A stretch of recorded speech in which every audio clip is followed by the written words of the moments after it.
All right, what is going on, everybody? Welcome back to Caleb's Kung Fu Cinema. Obviously, I am Caleb. We are live here on the channel today for the first time in a while that I've actually done a live stream. So this is really exciting. I'm glad that the time is finally here for this one because I have been eagerly awaiting this for months and months and months. But yeah, today, uh, myself, yours truly, and we got Jason from Martial Arts Theater 3000. We got Leon from Hong Kong and beyond. Although I'm not entirely sure that's Leon. I think he got Chuck himself to Yeah, to I come just join the thought I'd stream. turn up for the stream, lads. I've replaced Leon, and today you've got Chuck with you. That's As a that's Caleb, a as you were talking there, I just looked down. I'm getting all serious, like nodding, and I looked down at Leon, and he just can't.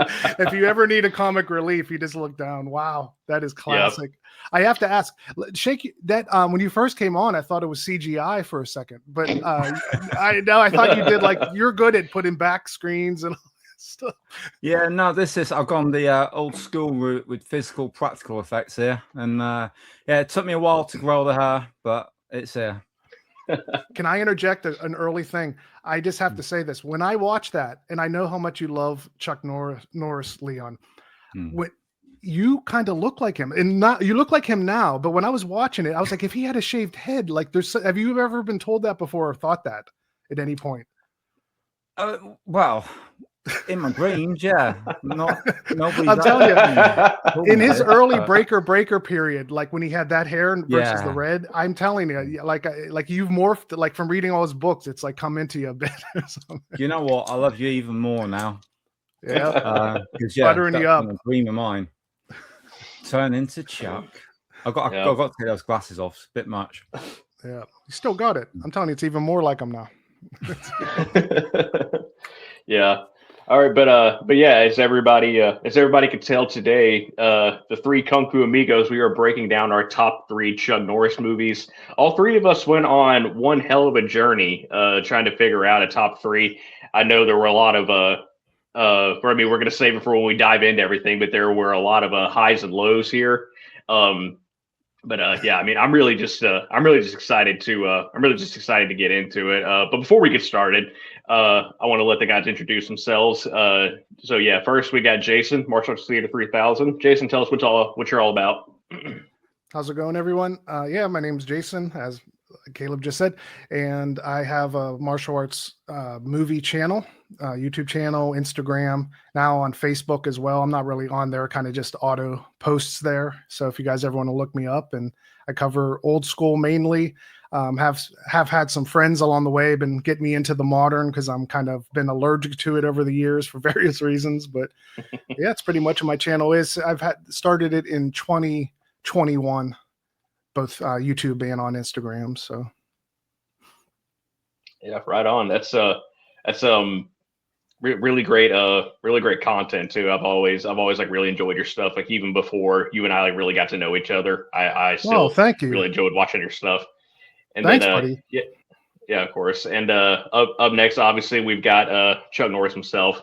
we got Big Brother Leon from Hong Kong Beyond. Leon, tell us what's been going on and what your channel's all about. Okay, well, so Hong Kong and Beyond started off life as Hong Kong Blu-rays, and that was about 5 years ago now. And the initial intention was to cover Blu-rays exclusively from Hong Kong. And we did that for a little while, and we found it wasn't quite fulfilling enough. So we had to have a sit back and rethink. And of course, when we met all you guys and saw everything you were doing, thought, right, we need to dig a little deeper here. So we've expanded, and then between the group of us, we started off the ACC, the Asian Cinema Circle, which is a Facebook group for now. And there's many people that dip in, dip out the group, and yeah, I just love the live streams, the countdowns, and of course, Shaz and I are probably known within the community a little bit more for covering like newer stuff out of Hong Kong. So there's a couple of companies here in the UK, which is Central City Media and of course Trinity Cine Asia, who send us new films to cover every now and again. So we always like to do that. And there's also a couple of companies over in Australia that send us some physical media releases, mainly like imprint. And we like to cover the imprint Asia releases if we can. occasionally I'll copy Jason or copy Kaleb and either do an unboxing or my own countdown. I don't do it as good as these fantastic gentlemen here, but I do enjoy doing it an awful lot. And yeah, I just love being with the guys, interacting with the community, and just having a lot of fun, really. And if you like as well, we do have a retired podcast, which it may get some content on it soon, which just to keep it going. And at some point in the future, me and Shaz will pick that up. But it's quite a while off yet, but we do have plans long term for that. So yeah, thank you for the introduction, and thank you for having me today, brothers. Always chill to be with the amigos. Yeah, of course. Sure. Yeah, I do want to sing Leon's praises right there as well. If anybody out there like really wants a very wide spectrum, I'll say, if anybody wants a really wide spectrum of film coverage, Hong Kong Beyond is definitely the place, because admittedly there have been times where I'll watch a review or something that you guys did, and it's sometimes it's a movie. It's like, oh, I didn't really know if I wanted to check that out, but now you guys giving your thoughts on it makes me curious. So yeah, they'll Hong Kong Beyond will do that to you. Yeah, thank you so much. I think of you guys as like the specialist, and then me and Shaz are just kind of a widespread. We don't really niche down so much. We just throw a general overview. So you guys are the specialist, and we just look at a wide blanket of stuff. So I think between the lot of us, we got the depth, and we got a wide range too. So I think if you go to the group and you check out all the individual channels, you're going to find something that you want to see. Yeah. Right. Yeah. How about you, Kaleb? How about you tell the audience? I mean, it's your channel, but we want to hear. Yeah. Well, everybody who's watching this, of course, where everybody already knows me. I'm Kaleb. Kaleb's Kung Fu Cinema started out as a podcast in 2020. A couple years later, I expanded over into YouTube. Now I'm just I was strictly YouTube for a little while, but now I'm expanding once again over to Twitch. I recently announced that I started a Twitch channel. I might actually do my first stream on there today, depending on how long this goes. We'll see. But yeah. I mean, I've been doing this for this will be 6 years this year. We still got to wait till like September, October until it actually turns into 6 years. But anyway, yeah, it's been an incredible journey, like watching so many movies I hadn't seen before, meeting great people like you guys. But yeah, that's what Kaleb's Kung Fu Cinema is all about. It's a great channel. Yeah, so yeah, thank you. Is. Could I just add though as well, out of everybody in the ACC, when it comes to pickup videos, I just love watching Kaleb's the most, because you've got such an infectious like love, and it's just right there, front and present. And you just, I don't know, every time you've got a pile of discs, you just make me I get so sucked into it. I just love it. And I just think you do that best out of all of us, dude. And yeah, kudos for that, because it always puts me in a happy place watching you with your pickups. So just that shout out to you, brother. Yeah, I appreciate that. Thank you. But yeah, without any further ado, sorry. I was just gonna say, you're also good at picking like Kickboxer 4. You'll grab a random thing, you know. I like when you just dive, and there's some areas when it gets to like the fourth, whatever, blood sport and stuff that you'll dive into, and you're brave. I like that on your channel for sure. Yeah, I couldn't even. I literally could not finish Bloodsport 4. Like when I made the video, that's been a couple of years now, I think. But is that the 10-second video where you got on and said, yeah, goodbye, I can't even do it? Yeah, that was classic. Yeah, I literally couldn't. But at the same time, I just the idea just came to me. I was thinking, you know, I think it'd be funny if I did that. I didn't care if it was going to get like a ton of views or anything. I don't think it even really got that many, but I didn't care. I was like, I just think that would be funny, so that's why I did it. I literally could not finish that movie. That was classic. Yeah. Anyway, we'll go ahead and jump into today's topic. Yes, the Three Kung Fu Amigos are breaking down our top 3 Chuck Norris movies. But before we get into our top 3, there are a lot of other there are some other things that we wanted to go ahead and cover. For starters, really, we what we like to do is kind of talk about how we discovered each person. Like last time when we did Steven Seagal, we talked about how we discovered his films, and so today we're going to start with that same thing. We'll talk about how we discovered Chuck Norris. I'll go first, and then we'll have Jason and then Leon follow after that. So for me, Chuck Norris, I don't know about everybody else, but I think it's probably pretty common for others. I discovered Chuck Norris in Way of the Dragon when he fought Bruce Lee, which is obviously a very very iconic fight scene. One of the great ones, really. Probably Bruce Lee's best fight scene as far as like choreography goes.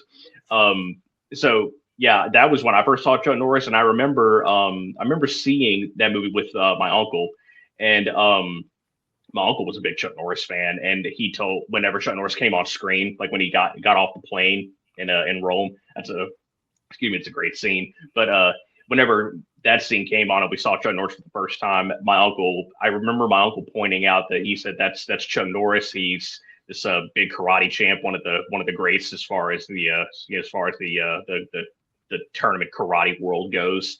And I thought, oh, okay, that's interesting. And then then see him fight Bruce Lee, and like, wow, he's in the early going of that fight. Chuck was giving Bruce a run for his money. So I thought it was interesting. But afterwards, I didn't really seek Chuck out that much. I thought it was cool. I mean, obviously he was very skilled, but I don't know. I just didn't really go on the hunt for his movies that much. But I do remember seeing The Octagon on TV one time, and I remember it was towards the end, like whenever Chuck's character was fighting Bronson Lee. And I remember seeing him and like, oh, okay, that's Chuck Norris again. We'll check this out. And so that, and then like as years went on, I would like come across other stuff that he did. But the big one for me was, as I'm sure, and I'm sure it's the same for a lot of other people, is Walker Texas Ranger. Whenever I found that on TV, I don't know, I just really fell in love with that show. I love like police type TV shows. Those are always a lot of fun, and having one with Chuck Norris obviously means there's going to be a lot of action, and so I think that's what kind of pulled me in. It's like, oh, it's a cop show, which I love, but this is also going to have a lot of fighting and a lot of action. So I just really learned to enjoy Walker Texas Ranger. And I remember like every day with watching the show with my best friend. Like at one point I had a best friend who lived with us. Shout out to Josh. But he lived with me for a brief period, and I remember every day he and I would sit down and watch Walker Texas Ranger on TV, and it was those were great memories. We have a lot of fun. We had a lot of fun watching that, and he and I still talk about the show every now and then. But and then that kind of just led me here. In my later years, I started to seek more Chuck Norris movies out, and now we're at this point where I like really dove into his filmography, and I gotta say it was a really interesting journey. But we'll get into that once we start breaking down the movies and everything. But that's pretty much my journey with Chuck Norris. So Jason, what do you got? No, that was cool. I liked hearing that. Yeah, mine pretty short. For me, it was same introduction with Way of the Dragon. And it was weird though. I'm sure you guys feel this too. There's such a like gap before he really became the Chuck we know today, that Way of the Dragon always feels separate. That's like a separate universe, that version of Chuck somehow, Right. Even though the chest hair came along and everything, but just that he seemed a lot like bulkier back then too in Way of the Dragon. That's like the biggest he ever looked. Like he was kind of like shredded later on, but he definitely had an imposing, like, bigger dude back then. But that was pretty much it. Loving Bruce Lee growing up, seeing that. And then the middle of the 80s, I was like 6 years old or 7. I remember renting Missing in Action, which I didn't remember. I couldn't remember it too much. It just was that period of the POWs was everything going on. All those movies were just about POWs, and it was par for the course. Hello, Stephen. And so it was pretty much just like seeing him in that. And then I saw him in a couple other ones, The Octagon. And I remember loving that. I was so into the ninja craze, loved the octagon. It just was, I just couldn't remember nowadays too much of it because I never returned to Chuck too much. And so like, that's why it's gonna be fun to talk about this whole rewatch journey, because a lot of it came back to me. And I have to admit, back then, what kind of put me away is I could even tell a little bit that his acting was kind of rough. You know, I just thought his acting wasn't kind of up to snuff, and I could see Leon like, no, I'm joking. And yeah, so it just the acting put me off a little bit back then, and so it's pretty much just Way of the Dragon, Missing in Action, the Octagon, and maybe a couple other ones back then, and then a long gap where it was just pretty much the jokes of Chuck Norris. He wasn't always in my rotation. It was kind of like a Steven Seagal thing, where the VHS days I had a lot of experience with him, but then there's a huge gap.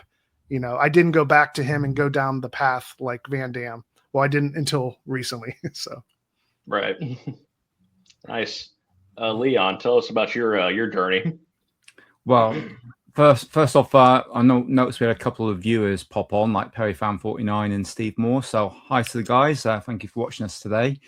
I just want to say your two stories absolutely great. Really, really love that.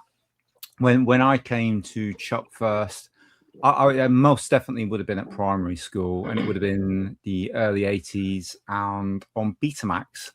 Because my brother used to hire out all those sort of films. I think I'd already seen Bruce Lee at that point, but only maybe in Enter the Dragon. And then we hired out like a lot of the early Chuck films, like Good Guys Wear Black, The Octagon, all those films as they came out, an eye for an eye. And of course, when I was that much younger, acting wasn't like a priority to me back then. It was the action, anything that was coming alive on the screen. And being a young boy and seeing like these karate moves. And also there was a thing with Chuck, what I found quite inspirational was how he used to get all these like beautiful leading ladies. And I just thought, you know, being a young boy, I thought, man, this guy is incredible. He can beat everybody up. He can get all these gorgeous girls. I thought, I want to be Chuck Norris when I grow up. And you are. Yeah, look at this. Yeah, I was about to say, I think you might have taken it a little too literally. Yeah. The transformation is complete. I think this led you. This is it. I can remember trying to act like him in the schoolyard, like, you know, tossing out the lines like, if I want your opinion, I'll beat it out of you. You know, that sort of stuff. And you know what? That's what made me think he kind of looked like you, is because in the Steven Seagal one, you told a similar story. I had this greased ponytail. You said you put some sort of in a jacket. No, I wasn't seeing that by any means. But when I was watching the Chuck thing, I was like, he had to. You know, you guys have, like, I'm telling you, for Halloween, you had to have been Chuck at some point. I know that. No, actually, the funny thing is, my eldest brother, who's not with us anymore, and we lost him in 2009. He I'm sorry, really does look like bearded Chuck, and okay. I always used to see that. So I used to think, because I used to think, oh, my big brother's like Chuck Norris, like, you know, and yeah, that was always a cool thing for me. So I used to look at him and see, you know, a similarity there. So my mom always said that I look like my older brother. So maybe I can sort of see it through that lens, but I think it's just a case of I mean, Chuck Norris, icon. Yeah, I've kind of this journey now, this time round, it surprised me, and it's changed some of my opinions in a way I never thought it would. But we'll get into that in a bit. Also, I just wanted to quickly say, because I liked Chuck with his leading ladies, I have a top 3 leading ladies. Can I check them out now, quick? For sure. Yes, please. Let's hear it. So I'd be interested to see if it tallies up with you guys. In the 3rd place, and I've just changed this by what we were talking about, was the dark-haired girl in the Octagon, the one that comes from the camp. Yeah. She was absolutely lovely. She had quite striking features, and yeah. I just remember as a child being really impressed with her, and, you know, within that film. 2nd place was the delightful Anne Archer in Good Guys Wear Black, who many people will know from Fatal Attraction, and she's been in films with like Gene Hackman, Narrow Margin, and so on and so forth. I've always really been a big fan of Anne Archer. There's a film called Green Ice with her and Ryan O'Neal, loved her in that as well. And I just thought she drew something out of Chuck in that film for me when they were on screen together that I thought it's kind of elevating his game a little bit because she's such a good actress. So she's my number 2 spot. And then my number 1 spot is I can't remember her name. I think I wrote it down somewhere. Yeah, those are blending for me. Like the name, Tony Kaleb, who is the girl from Silent Rage, the nurse that he gets involved with. For me, she's number 1 because I buy into that relationship within that film more so than I do any of these other relationships on camera. And I just thought she's like really, really stunning. I think she went on to be in The Sopranos, if I remember rightly. But yeah, really good actress. And yeah, that's my number 1 on that. And yeah, sorry to throw that extra one out there, but I just thought there might be some people might find it interesting, and it'd be interesting to see if anybody puts in the comments, or actually, no, I think this.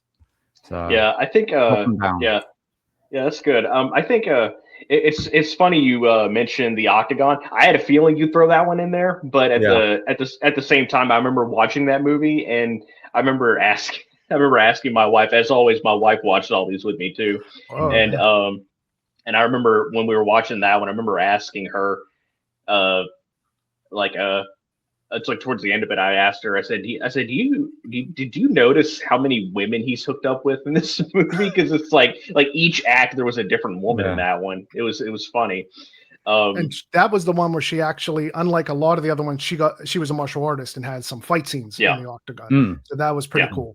Because most of them are just kind of either a love interest or they give them a lot of crap, like in Invasion USA. I mean, that doesn't even get to I swore, I was like, okay, this is the one they're getting in bed. And then she just was so mean to him like the whole time, Yeah.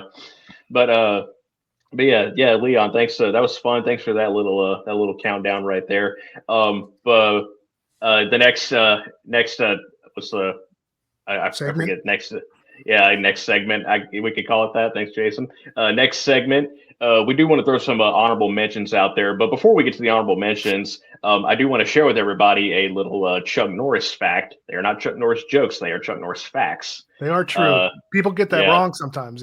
Yeah, absolutely. But if everybody watching wants to hear one, I do have I have some. I'll just rotate these out here and there, but I have some good ones that I just wanted to share. But for now, we'll just have one. And this is one of the oldest and most well-known or most prominent Chuck Norris facts out there. It's one of my favorites. One time, a cobra bit Chuck Norris on the leg, and after 5 days of agonizing pain, the cobra died.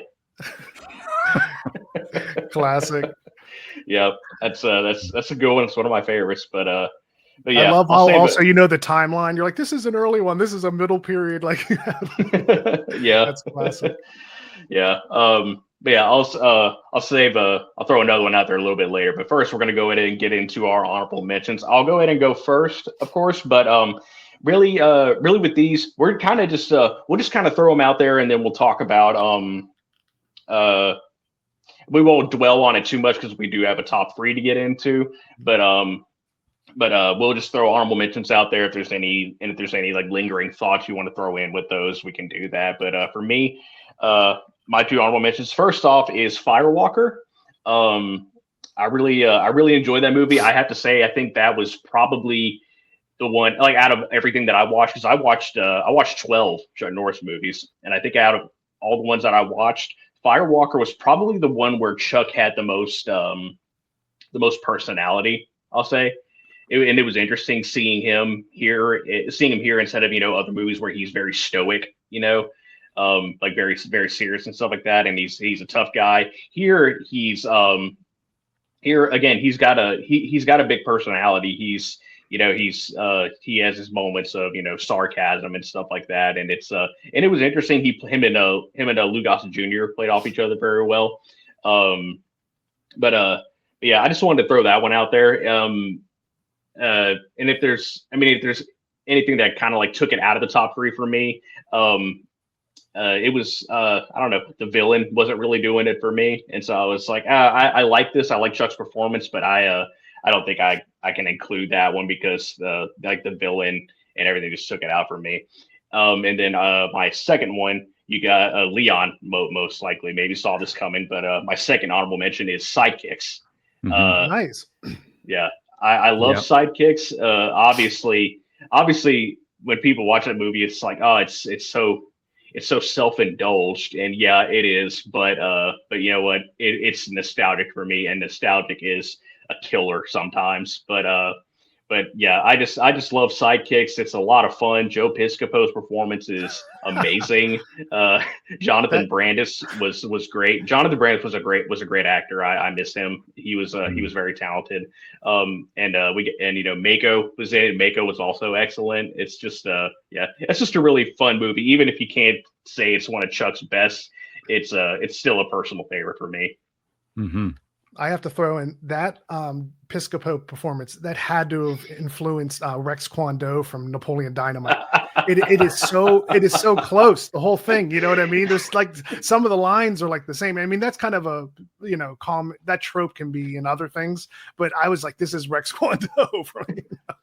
I think that's the first time I've ever heard that. I don't think I've ever heard anybody compare that to Rex Kwon Do. That's great. But I'll say I think Piscopo's is more exaggerated almost. You know, I mean, he's just so nuts. He's just like,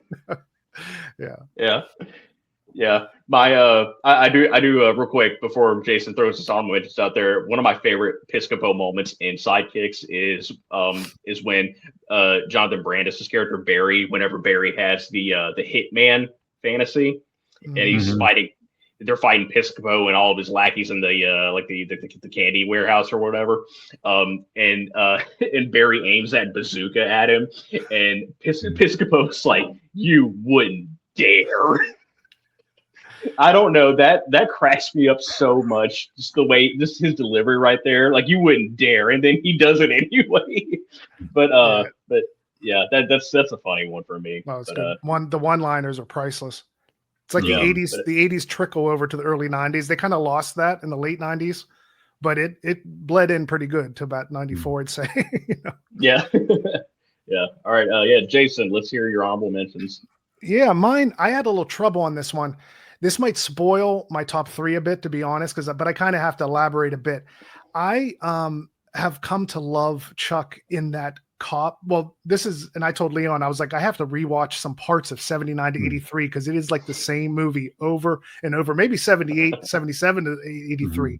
Over and over, this cop with an undercover cop, the drugs, the girl, just rinse and repeat, over and over. And then it gets to his Rambo mode, where it's like POWs, Invasion USA, and all that. So I want to give a little shout out to Mission in Action on my honorable mention, more so to that period of Missing in Action and Missing in Action 2. But I'll have to be honest, on the rewatch, I was like, man, does this feel like a poor man's Apocalypse Now? Because like not much stuff happens. There's not a lot of action. At the first hour, there's like barely any fight scenes. It's like Chuck kind of just stewing and going around, and it's cool. I love the look of it. It just didn't even have that Canon Films, like, let's blow everything up at the beginning. It didn't, it just kind of was like cool, but I think it really represents that period. And I think it was less like ridiculous than Invasion USA. So I give that an honorable mention because it kind of sums up that mid 80s. And then my other one would be surprisingly The Hitman, because I think The Hitman his acting is so much better than, because that's the other thing. I did say I saw some of bad acting, but by the mid 80s, he came into his own. By the early 90s in The Hitman, he seemed more like he's being Chuck, especially when he's training that kid in the living room. That didn't even feel like acting. And when you see Chuck in interviews, I was like, why can't he bring that into the movies a little more? Because he's so natural and calm, and sometimes like when he has to do a romance, like he tries to like do something with his eyes or something. It just, I don't know. I'm talking like the early stuff. He definitely came into his own a little more. His acting got a lot better. And I think that's showcased in The Hitman. I think they really tried to get the one-liners in on that. They got the mullet in, I was proud of that. Proud's a weird word, but I just thought that was peak mullet. The mullet gets better too. It's like a light mullet. And when it goes to 3 years later, it comes out. It's like, wow. And then I was like, John Woo and Hard Target, they definitely modeled a lot of the shotgun. Yeah. But I just think that was a cool one. And it's a Canon Films offshoot. I guess it's not Canon it's Canon Pictures, not Canon Films, something like that. But I love Canon Films. I love the documentary on Canon Films. I love the idea of it.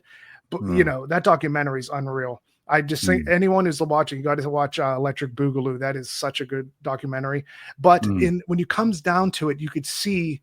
I just want to say real quick is that the two producers, they would sell the poster first. They would make the poster and you'd have the hitman or whatever. Then they try to scramble for the script and the director after. So they get all the money and the funding at various like Cannes Films types of things. You could see that in a lot of this, like Invasion USA. It is like, there is no plot here. It is nothing here. And just, they take it, Canon Films, it doesn't bother me, but they take it so far and it gets to that tasteless area. Instead of killing a guy, it's like, let's shoot. My killing moves shooting a guy in the groin like 7 times, that guy in Invasion USA. And it's entertaining, but it's just like, oh my Lord, this is like, so I want to give a shout out to the Canon Film side of things with Missing in Action and in The Hitman, which I think is like peak mullet and better acting Chuck in that one. Yeah, definitely. I watched both of those too on my journey, and they were. I mean, I definitely shared the same.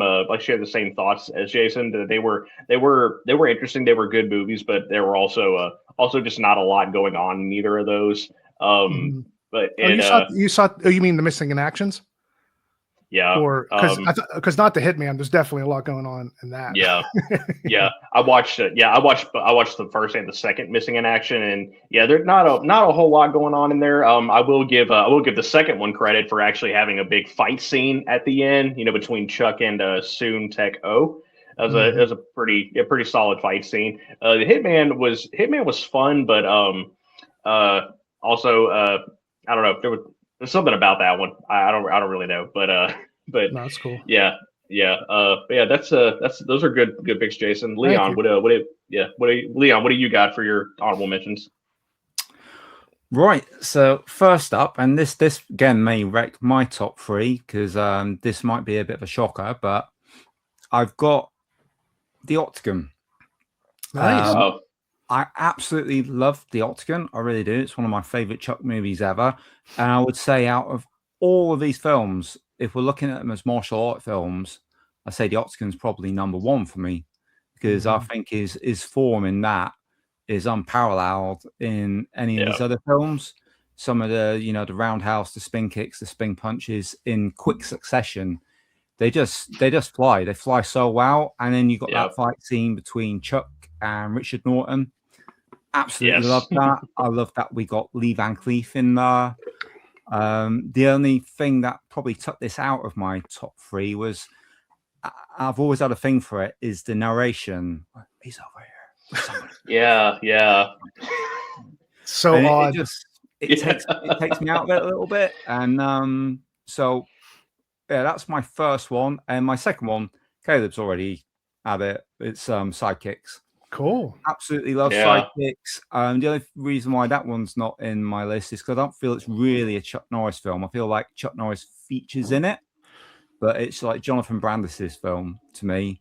And as much as I love the film, and I really do love the film, I didn't want it to blot out some of the other Chuck films that I love when I feel like there's more Chuck presence in the other films. So purely on that basis alone is why it's not in my top 3. And good to hear everybody else's honorable mentions, and nice to hear about the fight scene with Sun Teko, because Chuck had 3 fights with him, didn't he, in 3 different films. So he's like, I guess he's most reoccurring villain. So nice. One thing on Sidekicks, since you guys both picked that, my slight issue with Fight Club is one of my favorite movies, but when I was young watching it, I always have a little trouble with a fictional character or a mix of, it was all a dream, or, or I'm imagining these things. And I know they rectify that at the end of Sidekicks. It's like real Chuck versus his daydreaming, you know, well, in a way, like, was it though?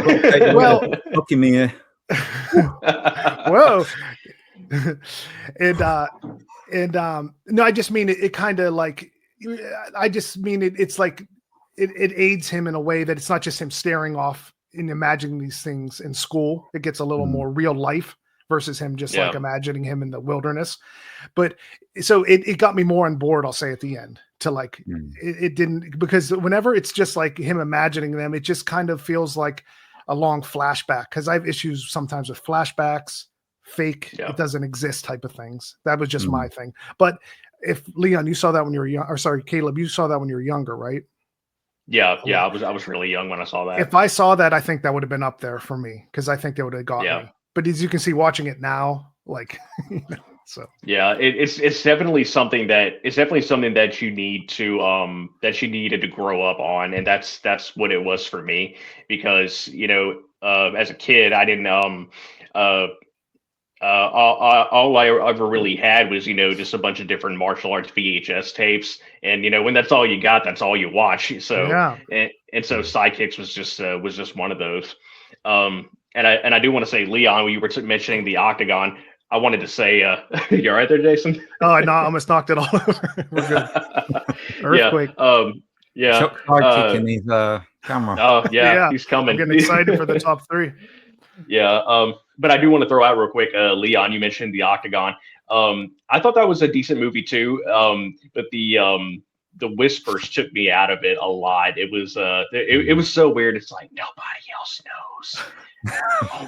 Only my brother and I know. This doesn't make sense. It's I know Leon saying narration, that was giving it some points, because it's more like just voices in my head, and you could see Chuck like in the booth, like he's getting into it, but it just and not to knock your honorable mention, that was one that I started on this rewatch, and I have to say that I feel for the romance, that's one of his worst acting. In my opinion, it's just it's one of his worst acting. But I love ninjas, and I feel as in that fire and fight, and like you said, there's enough back fists going around to bring it up though to be cool. Yeah, it's definitely one of his most wooden performances for sure, which is a shame. Yeah, it's and another thing, it's like the choreography in that movie, it's good, but at the same time, I'm sure you guys might have noticed it too, but it didn't feel very hard hitting, like with the sound effects, if you know what I mean. Like it's kind of like, normally whenever you're watching like a Hong Kong action film and stuff like that, when they're fighting, you really feel those hits because of the sound effects they're throwing in there, and because of like the powder, they use powder to kind of show that impact and everything. Yeah, Sammo Hung brought that in a lot. Sammo Hung. Yeah, definitely. And so when you watch something like the Octagon, the choreography is good. You can tell they put a lot of effort into it, and it's really slick. But at the same time, they're not using other things to kind of help project that impact, if you ask me. So that was another thing that kind of took me out of that one as well. Is like, I just think they could have done more with the choreography to make it a little more, I'll say, believable, or just a little more immersive, Yeah, sometimes it's the opposite of those like really low budget, like even more than Shaw Brothers. If you watch a mid-70s low budget, even when they punch, it's like boom or like boom, and sometimes the hits are like boom, Yeah, I noticed there's a pity patter sound on some of Chuck Norris. It's a shame. You want a little more loud, like Streets of Rage noise or something. Yeah. And not to, I don't want us to get too hung up on time-wise on just the honorable mentions. I just want to say, because he meant Leon on the Octagon. One thing I noticed, and not to knock on Chuck, he has such a good sidekick and a certain like crossover kick with his right leg. And people have pointed out, if you watch Van Damme movies, he never uses his left leg to kick. Someone pointed that out to me. And I was like, maybe in a couple, like in No Retreat, No Surrender, he does a tad. Yeah. But for the most part, it's just, that's his like positioning leg. I noticed when Chuck does, I can't remember the exact name, his spinning left leg, maybe roundhouse. Yeah. Like something's a little off on that for me. He doesn't always nail that. He tries to do it a lot when the camera work is right, but sometimes it's like, oh, I don't know. That's not his best move. He has a lot of good ones. Sometimes that pulled me out a tad, because that kick of his, it wasn't it was a little Jimmy Wang Yu-ish for me. That I think a lot of that would be down to time and budget constraints. I think they shot these films and they had a deadline to get them out. And so it's like, how is it? Yeah, it'll do. Let's move along. Right. I feel like they just had to get it done, whereas a retake might have been better. 2, Yeah. 3 retakes, whatever it takes to get it, because you've seen him do those moves and you've seen him No. pull it off. And then No, so I when have. you get, Yeah. when you get the occasional kick that looks a little bit stilted or a little bit withdrawn or not fully extended, it's like a little bit jarring, because you're like, why are we gone with that take? Right. You know what I And also think it is, just to yeah. add on to what you're saying, is I think he's a lot better at hitting bags and stuff than the pulling. It takes a real skill to pull a kick, yeah. you know? When he gets on the bag every time, like, man, he looks great there. But then when he gets to a guy, he does that kick, and it's like, oh, okay, I think, but he got better later on. And it also has to do with the camera work. A kick, could, you know, because even as a little kid, he did videos. If you put the guy's head there, you can make it look like a great punch. But if there's even this much space, it's like, yeah, it's tough. It's tough. Yeah. All right. Yeah. Obviously, a lot of interesting honorable mention choices right there. But if anything, that makes me more excited for the top 3, just to hear what everyone else has. I'm buzzing. Yeah, I'm knocking definitely. stuff over. I'm over here like, yeah. But it's time to crack into the top 3. But before that, it's time for another Chuck Norris fact. You guys ready?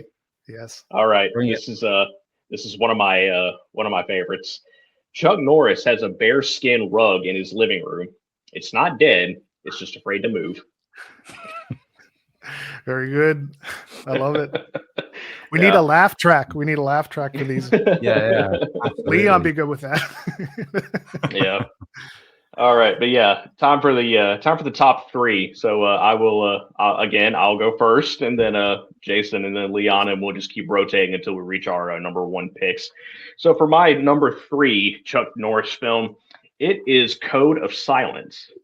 Good man. I did. I was quite surprised at this one, because as I was watching it, I remember thinking, there is not a lot of action, at least not a lot of martial arts. There is one fight scene in this movie where Chuck is fighting all the gangsters in the bar, and I really like that fight scene, even though, spoiler, Chuck loses right there, because he just gets overwhelmed. But you also got to hand it to him for the realism right there, because any person who is in a real situation like that, that's probably what's going to happen, but I just really like that. I really like that one fight scene that we get. I like how hard hitting it is. That was kind of like one of the things that I was talking about there. They did a better job with with kind of conveying the impact of each strike and stuff like that. The sound effects were a little bit better. Chuck he did a better job right there. Making it seem like he's hitting these people when he really is, and he did a better job pulling his punches there and stuff like that. But something I was surprised to see was that as just an action movie, or maybe let me rephrase that, as more of just a thriller movie. It's quite good. Like it's got really good performances. Chuck is very good. We get the great villain. I cannot remember his name. I know his last name is Henry Silva. That's it. I knew Silva was the last name. That's it. Making his second appearance after Nico. Yeah. Real quick, Leon he is our walking IMDb. When you were talking about your channel, I mean, you're like you could probably given us 30 films of his, like right there if you a few. Yeah, absolutely. But Chuck thing, they're good at that villain, given that weird plastically look on him. He has something strange with his face, where I was like, did they alter his face? It looks like he had, like, I don't know. It looked like he had a mask on or something. And then I looked, they're good casting on that villain. Good casting. Yeah. He's very good in this. Excuse me. But the interesting thing is, like, really just the performances all across the board are all really good. God, Leon, I'm gonna need your help. Who's Craigie in Code of Silence? It was the guy from Home Alone. Robert Foodie, was that his name? You've got me there. I'm sorry, I can't help you. Yeah. When you say Craigie, is he on Chuck's side? Yeah, so he is he's the cop who is being investigated because he shot someone and stuff like that. I don't know. Ralph I don't know his name. Ralph Foodie. That's his name. Ralph Foodie. I had to look it up. Oh, Yeah, I think he might yeah. have been in Sopranos. The guy that went to trial and stuff, right? Yeah. I think. Yeah. So, like they're blending, but they were the one that we went to trial, and Chuck was telling him to tell the truth, and everyone was trying to get him to not. Okay. Yeah, that's him, Ralph Foodie. But yeah, Ralph Foodie is obviously most people recognize him from Home Alone. Yeah, as Angels with Filthy Souls, the greatest movie, the greatest movie within a movie of all time. But anyway, yeah, all across the board, those are some really good performances. And I like the whole device in the movie where Chuck is trying to do the right thing, but and everybody's turning against him for it. Everyone's like, oh, everyone's casting him out. You're not one of us. You're not on our side. That sort of thing.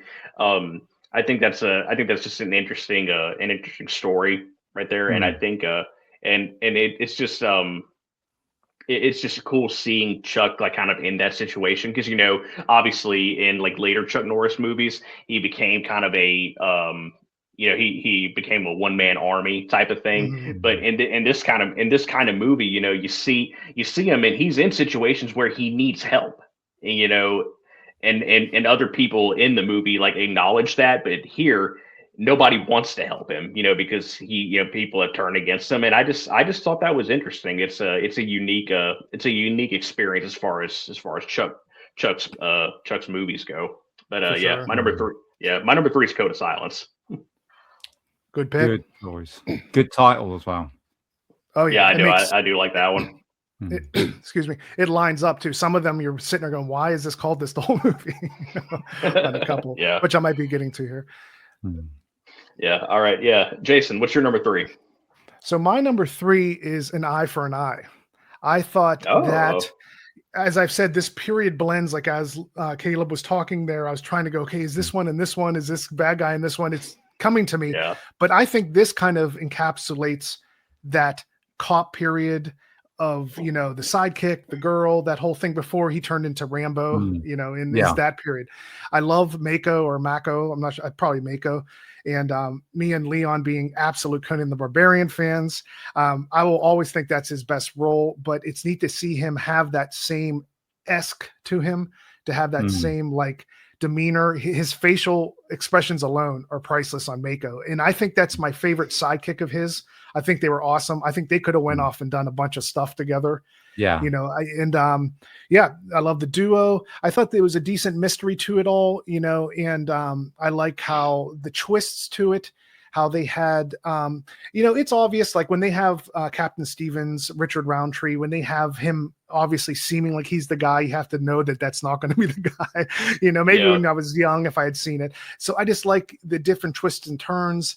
I thought the villain was good. I like the TV industry, and you have kind of you have Linda, and then her friend becomes his love interest, very quickly too. They're in the shower within like 5 minutes. She was a tad awkward, but it was pretty good. She was pretty good. I could see why she didn't make your top 3 there, Leon, of his personal women preference. Yeah. She had a little more like to her though. Like sometimes they're really kind of don't have a lot outside of like the Octagon. They don't always have tons of dialogue, but she was really in it with him in that a lot. Yeah. I liked, I guess his name is, I didn't know his name, Professor Tanaka, the big guy, the big dude. And I'm sitting there going, he looks Running Man. Right. Running Man, of course. But I knew him from in my head, Pee Wee Herman's Big Adventure, when Pee Wee's trying to go get his bike back. Yes. And he answers the door 3 times, and the third time Pee Wee has the electronic knocking device. I'm sure you guys remember him from that, but that's for some reason was what like really stuck out to me. Like that's like I was like, where was he from? And he was good. Yes, he's in Revenge of the Ninja. He was in Three Ninjas as well, like the first Three Ninjas. He fights the kids towards the end. He's good though. I really like the professor. He going back to Jason's Pee Wee Herman reference right there. That is one of my favorite scenes in that movie. I love when great. I love he opens the door. I want to see Francis. Francis is busy. Busy doing what? He's having his bath. Oh, really? Where are they hosing him down? That's so good. And when he comes in, he's like, oh, like when he sees him, he goes underwater. Oh, I love Peter Powers. We got a joke on the screen. Can everyone see that, right? When you pull it up, Caleb, people watching? Yeah, that is that's my wife. That's Amber right there. Oh, hi, Amber. Yeah, she's watching. Yeah, Brilliant that's a good one. Yeah, that's a good one. We got the Chuck's jokes or facts coming from both angles. She's in the other room piping them in. That's classic. Hi, Amber. Yeah, that's a good one. I won't go off on Pee-wee too much, but I got to see that on the big screen. I adore that. I mean, so much like back in the day when you used to have to rent a VHS, like Caleb, we used to have to rent the VCR as well in the beginning. Do you remember that, Leon? You actually had to get the VCR. Oh yeah. And Pee-wee's Big Adventure was before we got our own VCR. That was the first one we popped in on this rented VCR. I mean, like to watch a movie, you're returning all this equipment and stuff. It was like it was an ordeal. Okay, so yeah, that's pretty much it. I just really liked the backdrop of San Francisco. I thought it had the best sidekick with Mako. I thought it just was his best of that stretch where it all got confusing for me. Like the movies really blended. And I thought Tanaka, the guy we just spoke of, I liked whenever he's stopping that guy's Beetle or car and he turns into which guy from Street Fighter 2, Blanca or some guy. He's just going, and he's going just like breaking the car. Great moments.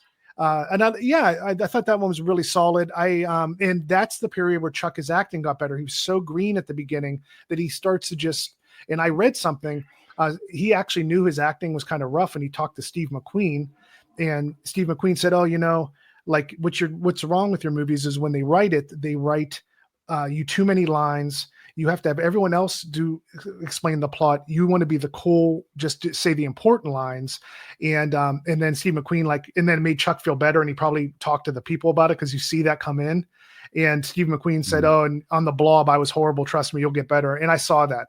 And they maybe made Chuck a little too quiet at some points. But boy, is he talkative in that breaker period and all that stuff. He's really chatting a lot. But yeah, he's better in that Terminator Arnold mode, in my opinion. But so that's my number 3, An Eye for an Eye. Nice. That's a good one. Leon, what you got? Lovely. We'd be remiss as well if we didn't mention Christopher Lee turning up in that, which is my favorite Dracula. I just got to say, this time round, normally I think I've got a good feel for what you guys are going to come out with. This time around, I didn't have a clue. Because when I watch these, I've got so many with the same score. I'm like, holy hell, how do I pick from this? Yeah, really I had the same problem. I had to adopt Caleb's. You said something early on, which I said, I think I'm doing that too. Like I made the list with the top 3, and then I just let one, if it could beat one out of that, it got into the top 3. Because I knew if I scored them, it'd be like in decimal points by the end. And I'm because we've done this so many times now, I'm trying to watch you guys for like when you're suspiciously quiet and thinking, I don't want to jump in with something I want to say here because I might ruin it for somebody else later. So I'm trying to exercise the most restraint. And I guess if we remember at the end, we can chuck a few more things in because both of those choices absolutely love. My number 3, third position, and I think it really is the film where the transition came in, where we went from Chuck the actor to Chuck the icon, and that would be Lone Wolf McQuade. So Lone Wolf McQuade, 1983, we'd just come out of the early 80s and the late 70s where we had like super blonde Chuck with the tash, and then we got this like dirty grubby looking Chuck who likes to drink beer when he's driving and treat everybody mean. You know, I absolutely love Lone Wolf McQuade. It went just to start the way it starts off, and you got that spaghetti western style music.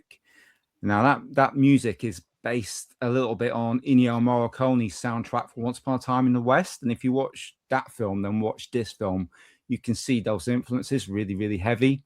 Even the start of the film when they're like raiding the horses, like, you know, the cattle thieves or whatever they are.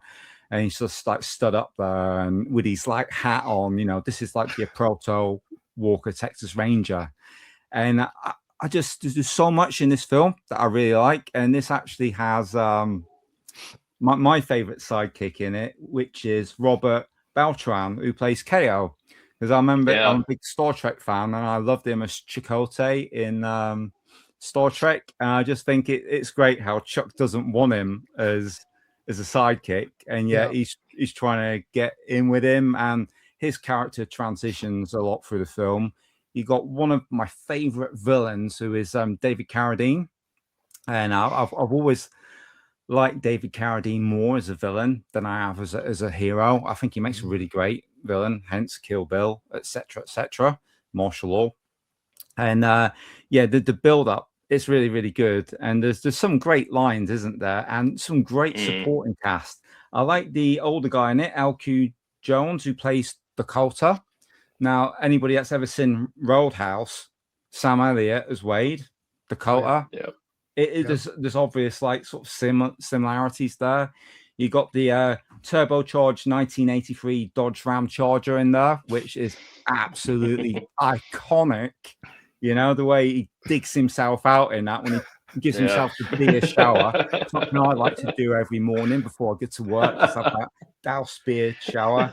Yeah, Leon, I had to say real quick, that was one I remember watching back in the day, like barely when I was young. I know that. And then our chat, you put in him pouring his beer, and I wanted to laugh. I was like, what is he doing? I wasn't sure what was going on. And when it came on the scene, I was dying. I was like, oh, Leon said that. That's classic. Like, so good. We could have done a top 3, like cars too, weird cars. You could have got that in too, you know, or just vehicles in general. Right. He uses so many, doesn't he? But strange. They always have a little strange twist to it, you know? It's never straightforward, is it? But I like, even at the end of this film, you've got like the built-up armored vehicle and Chuck and the Digger, and they're playing a little game of chicken against each other before we get into the scrap. I believe that during that in-flight scene, Carradine actually injured Chuck by hitting him quite hard in the ribs, and just after he did that, hit him in the ribs, Chuck then did what was the highest recorded filmed jump kick from a crouch on David Carradine. Now, this is what I've read in the trivia. If you watch that scene, it's like the camera's really close up on Chuck. I'm like, well, what a waste. If that's the highest, how can we gauge it? Because we don't see him. So I'm kind of gutted we didn't have more cameras on that, because I think we could have got a little something more out of it. And we got Barbara Carrera in there as well, who she's amazing in this. She was just great. She just missed my list, but the way he is with her, and you know, he treats a little bit mean, and then she brings out a softer side of him. Personally, I think it's all the sheer tops that she wears, because she's definitely not wearing a bra there, and it's like, did they make her do that, or was that her choice? I don't know. It just seems, nice, Amber. Love it.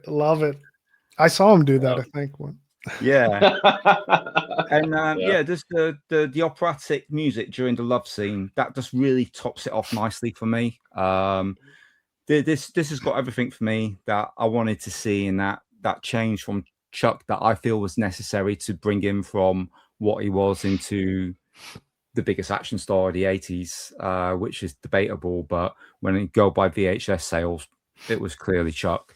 But that's my number 3, and I'm just eager to hear your thoughts. That's solid. That's really good. I like that. That's a really good breakdown of it and everything. God, I'm really wondering what's next on Leon's list, because before we did this, everybody watching wouldn't know, but everyone, Leon said there's no way we're gonna have we're gonna see his like number 1 pick coming in. So now that we're getting closer, I still can't figure it out. But now it's time to get into our number 2 pick. But before that, it's time for another Chuck Norris fact. You guys ready? I'm ready. All right. Do you guys know how many push-ups Chuck Norris can do? All of them. All of them. Ah, nice. I am well versed in these. I'll slip one in. Chuck Norris doesn't do push-ups. He pushes the earth down. Yeah, that's right.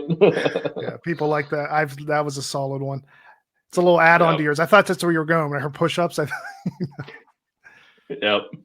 All right. Yeah. So number 2. My number 2 is Delta Force. Yeah. Good man. Yeah. much like Code of Silence, I was really surprised when I watched this one. I found myself watching, first off, a really good drama. And you know, and when you think Chuck Norris, you don't usually think dramatic films, right? But that whole first half with the hostages on the plane and all that, I don't know, it was so engaging. Like it was everybody. I didn't even know most of these actors except for who was it? Robert Forster. Yeah. I didn't even really know any of these actors except for Robert Forster, and he's great. But everybody, man, in that whole first set, everybody was really bringing their A game, like in those scenes, like on the plane and everything. I don't know, like it was just first half really good drama, and then the second half just what I wanted. Chuck Norris one man army. You know, explosions, guns a-blazing, and everything, and like that. That was what I wanted. So I think it was just a fun experience right there. Just getting a really good drama and then a really good action movie after that. And then seeing, you know, the only person who can have a freaking motorcycle with freaking rockets attached to the freaking front of it is Chuck Norris. Yeah. But yeah, that last bit where he's got the motorcycle and he's just shooting rockets at everything, that's great. And then watching him just beat the crap out of Robert Forster was beating. He really takes him to town, doesn't he? Yeah, that's it. It was so much fun, and we also get just a lot of great performances from like the other people. Marvin Lee. Lee Marvin. Was that Lee Marvin, right? Yeah, sorry, Lee Marvin. Sorry. He was great too. Like him and Chuck play off of each other very well in this. But yeah. Obviously, I don't have a whole lot to say as far as Delta Force goes. But yeah, I mean, for me, that was just a really good half, like really good part drama, really good part action. You summed that up because it has like a slow trickle. The terrorists have I wouldn't say sympathy, but it's not just like Invasion USA just blowing head. You know, there's kind of like a feel out period as they ease into it and they're coming to the airport and people say, no, don't kill him. And like, you know, Invasion USA, there's no, we won't kill a moment. This has a little bit of nuance to the terrorists at the opening. Even they get a lot of development and stuff like that. And they get you get to like really see what is going on with them, and you get to see like what message they're trying to convey and stuff like that. And it was just really interesting.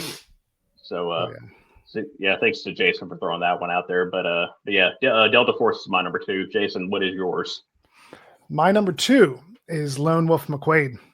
That's my number 2. And I won't have too much to add because Leon, you know, did so great on that. I agree with a lot of those points. I just think it is such a seismic leap when he shows up there from the other. This is who he should be. This is why Walker, Texas and everything came to be. There's a couple other versions of this in movies too. He did before it got to his Rambo mode. Yeah. You know, man, I mean, it's just, it's weird. I would say like the Hitman is Chuck in his like early 90s, like infomercial Chuck when he's teaching like some moves, like, you know, that's encompasses more the real Chuck. But if Chuck's going to be a movie star, I want him in this role. That's like, oh man, just, he did what Steve McQueen said, you know, like I'm sure he had influence on it, picked the script, you know, strong silent type, Steve McQueen, all those guys like that. That's good for Chuck. Cause it makes him mysterious. He was living in that weird shack. The woman, I thought, what's her name again? Leon, the actress. Yeah. I liked how, I wonder if she has any relationship to Tia Carrera, unless it's a different last name. I think she does now. Oh, okay. I don't think so. I like how she was playing both sides. She didn't want to be with David Carradine, but it kind of, until you realize the stress and drama there, it was strange how fast she went to Chuck. She just like saw him, was like, oh yeah, you know, she was so in love so quick. Yeah. And there's some good fights at the opening of that. And I'm not the biggest David Carradine fan. Growing up in the 80s, you know, it was all these Venom mob movies coming up, 36 Chamber of Shaolin on television. It was heaven. When that Desert came on Kung Fu, I almost wanted to cry when I was like 6 or 7. I was like, no, I'm not in the mood for Kung Fu. I just couldn't get into it. it was just not my speed. Every time I saw that desert, it like ruined my entire Sunday when I was waiting for the next Venom mob movie, on the air. So David Carradine, not the biggest fan of him. Kill Bill, he's amazing. I think he's good in this. He's decent. Boy, some funny like zoomed in shots on their faces when they're trying to like make their little faces at each other. Yeah. And his martial, it's a good fight. It's pretty good. I'll say, like, when I watched it and was young, I don't remember too much. When I went to rewatch it to like grab a fight scene here or there for my channel, I was like, man, this fight's like not that good, But when I watch it in the context of it, when you're not expecting, wheels on meals out of this, you're just kind of you know what you're in for. Yeah, I think it's pretty it's pretty solid. David Carradine's doing some strange shapes and stuff. Like almost like he's making it up on the spot, but it's kind of cool, and it's pretty cool. It's a decent fight. Some twists and turns at the ends. I'm trying to remember, like I said, some of them blend. I just remember there's like a lot of setups and they're blowing up buildings at the end, and hysterical when they bury him in that truck and he's pouring that on his head. That has to be, of everything going on, that has to be the peak Chuck moment of this whole ridiculousness of all of this, And it's like, of course he's not suffocating. He's just a little sweaty and he's going to get out. And like, that was cool. The villain David Carradine was so over the top, just how I like how and I'll just say there's that teetering edge where there's the caricature where it's like, it's so ridiculous that it doesn't almost make sense, but Carradine brought a little bit of nuance, how they both like martial arts, how they were going to fight. And I like that because sometimes it turns into like a Mad magazine. You're just looking at a spoof of, and I don't mean to keep bringing it up, but when I watched that Invasion USA, I was like, this is the weirdest movie I've ever seen in my life. It's like, by the end, it's like an entire army fighting these guys. You forget what their point is, and you forget which guys are shooting each. And Chuck has the double Uzis. I guess I just have to counterbalance why I chose these over some of those ridiculousness. I need to bring up why this beat out obviously some of those ones. It's simple, isn't it? When he breaks out the truck and out of the truck, and he's like, "You son of a bitch!" and he's like, "Ranger, are you okay? Bring me a beer, kid." Yes. And this is another way to sum it up, which might confuse you for my number one. But if anyone asked me, I've never seen a Chuck Norris movie, what should I watch? Even though it's my number two, I would say Lone Wolf McQuade. That'd be the one I'd say watch. Because even though he's in that war mode and missing in action, I found it a little bit of a snoozer. That one for me. But that's my number two. Nice. That's a good one. Good breakdown. Leon, what you got for your number two?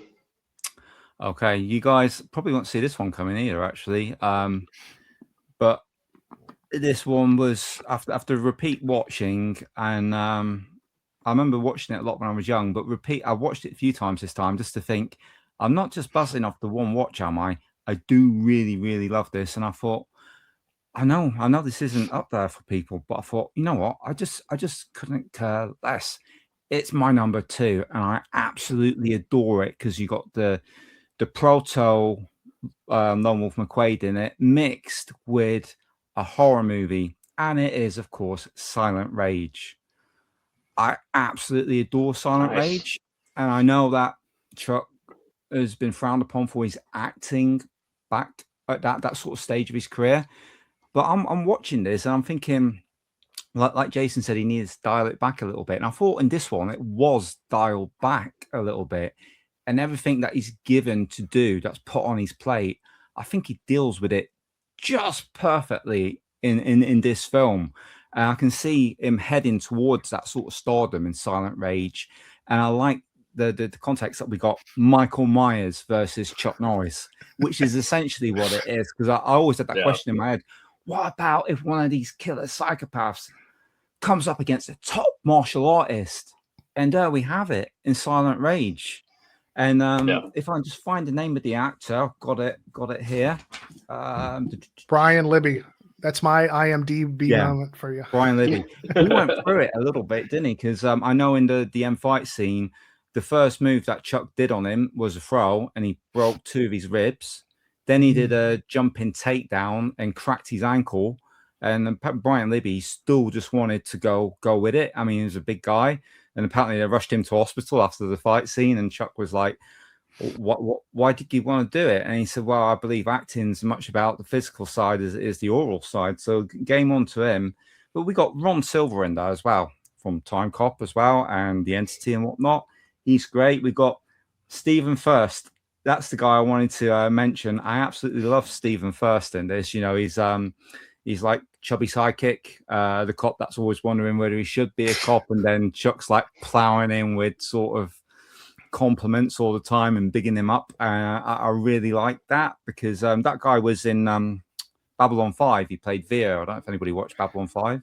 Well, no, but I was just about to ask you because you're so good. I swore like I saw him in some Porky's or Revenge of the Nerds. He had to have been in some other stuff in that early period because I think he was, yeah. Unless it's someone else that's reminding me, you know, he really seemed like he'd be in a lot of them. I can't swear to it. I think you're all right. He was in one of those. But also, we all know Chuck has many films where there's a ballroom fight, like Firewalker, you mentioned, Cold as Silence. Mm-hmm. This, for me, this ballroom fight is hands down the best of all his ballroom fights. When he comes up against that biker gang, and it's just him in there, and it's carnage. And I do feel the power in this one. I think the blows, they do sound a bit better in Silent Rage. And he tears that bloody bar apart. He's using like a broke off bit of pool cue at one stage, and then you got the bike.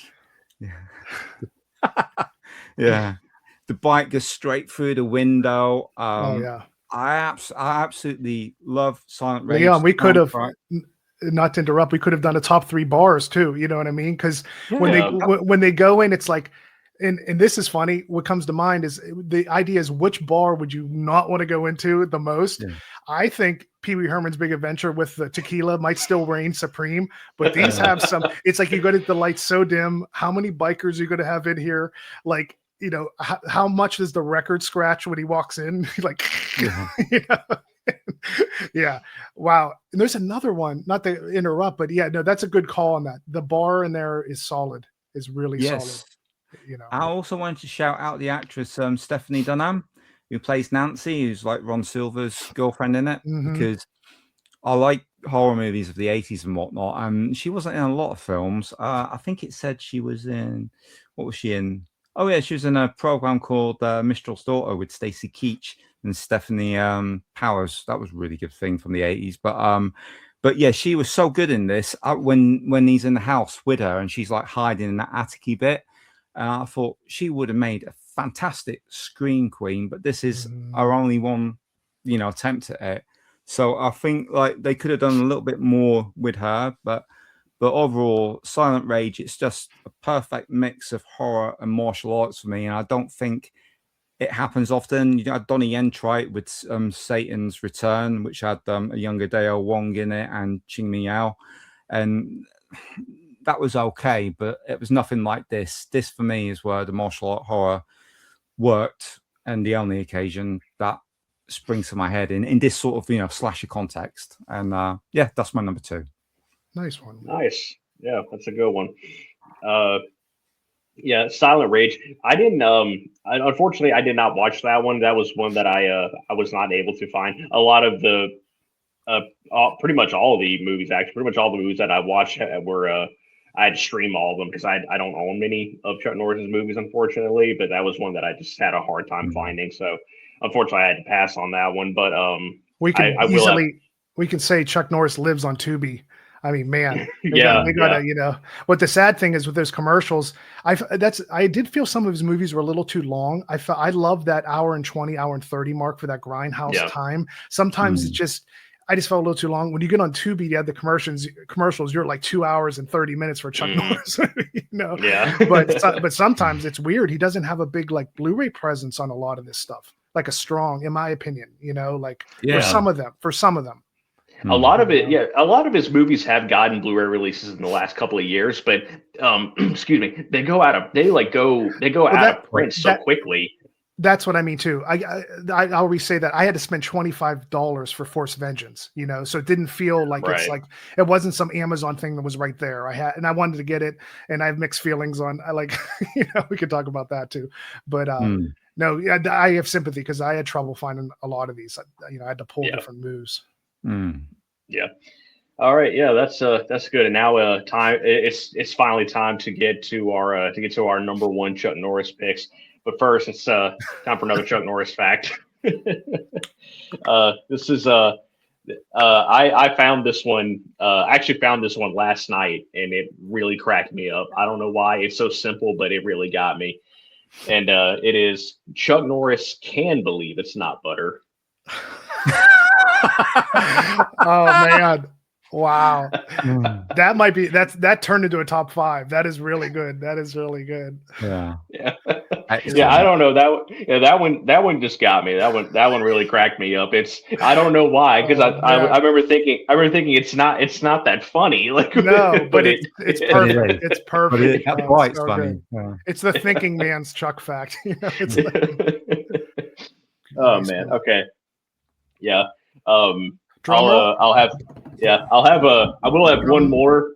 I will have one more fact, but I'll save that after we're done. Like for my favorite. Yeah, my favorite. I thought you were gonna say one more honorable mention. I was like, oh man, no. Yeah.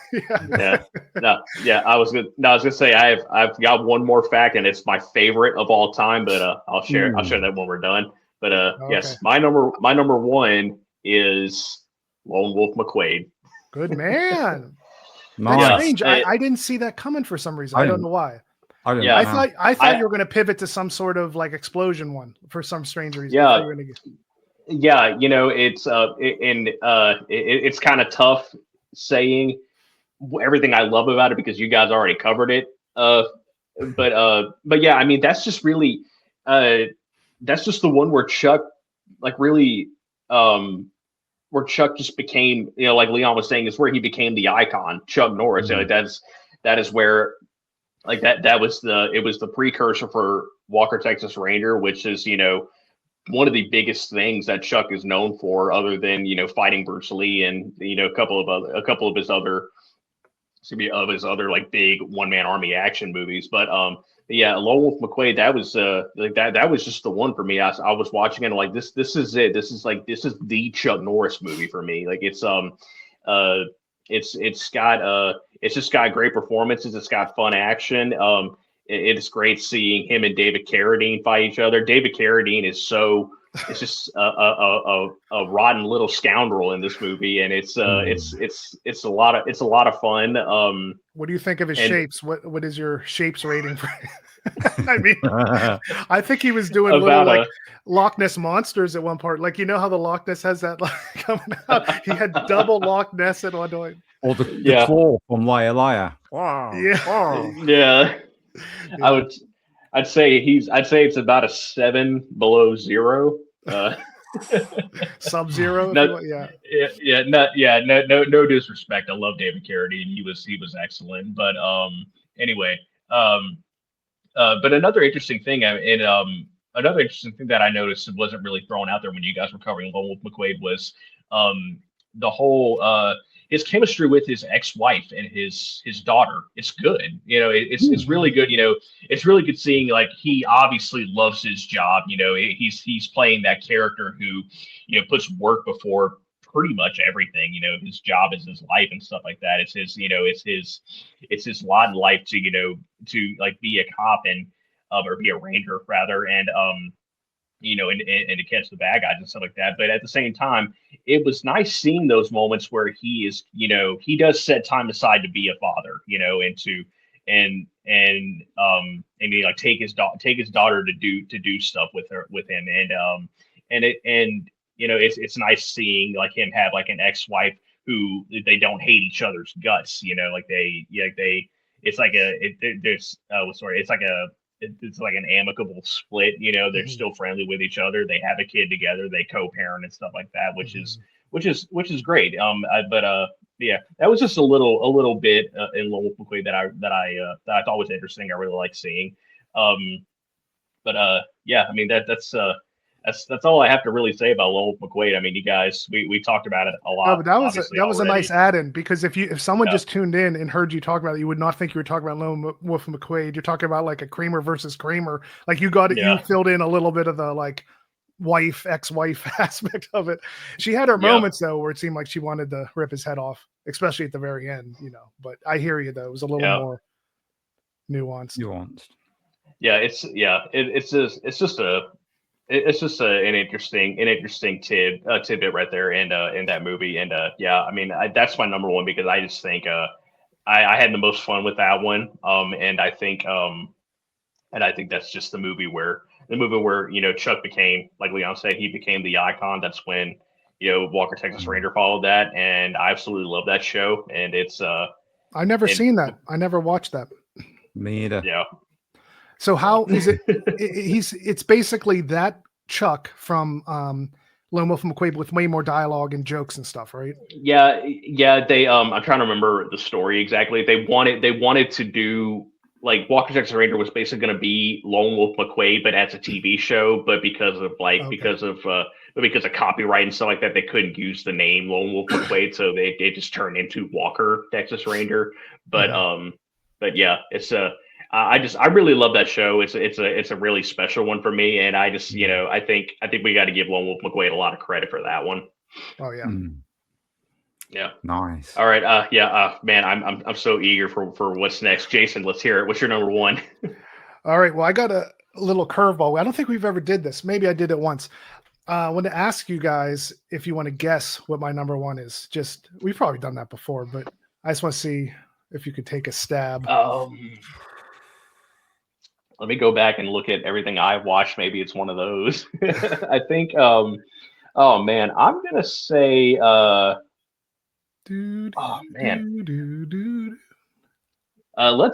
gonna say A Force of One. You know what? I said early on, but to Shaz, what I thought Jason's number one was, but you've already dispelled it, yeah.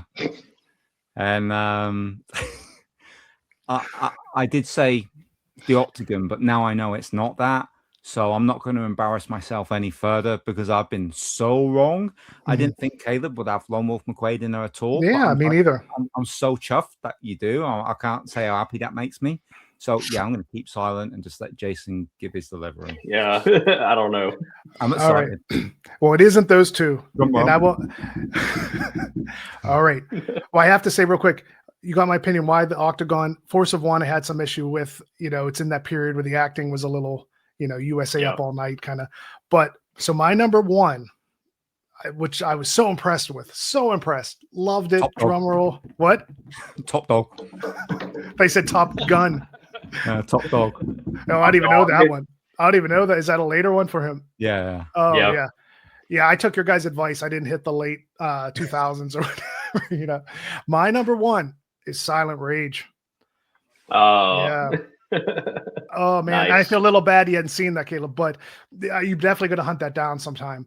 That oh man, that just surprised me. It really surprised me because here's what it was. They didn't do a Chuck movie with horror. They did a horror movie and had Chuck in. Maybe a little bit. They like sometimes Chuck felt like an afterthought, like they filmed a separate movie, and sometimes it's like, oh wait, we're in a Chuck Norris movie, like he shows up in his truck. Yeah, Kaleb, it is such an odd blend sometimes. It's like watching Halloween, and then instead of whatever that the detective showing up, it's Chuck in this insane truck, and he's in his proto Lone Wolf McQuaid mode. And I mean, I loved it. Leon hit a lot of the stuff. Brian Libby's very imposing at 6'4". He is the third plasticky face thing. I don't know what to call it. We have the other one is the Invasion USA guy, but he actually had right. And I was looking it up. I thought they did it for his character. Richard Lynch in the 60s took LSD. It's sad, or I don't actually know if it's sad. I don't know what it was, a protest or what happened. And it's a crazy fact. He took LSD and went to Central Park and lit himself on fire and got all these burns. And then he became an actor later and used it to his advantage, like in As Me and Leon Love. And I don't know if you've seen it, Sword and the Sorcerer. I thought he was really good in that. Cromwell. Yes. Crom's brother, maybe.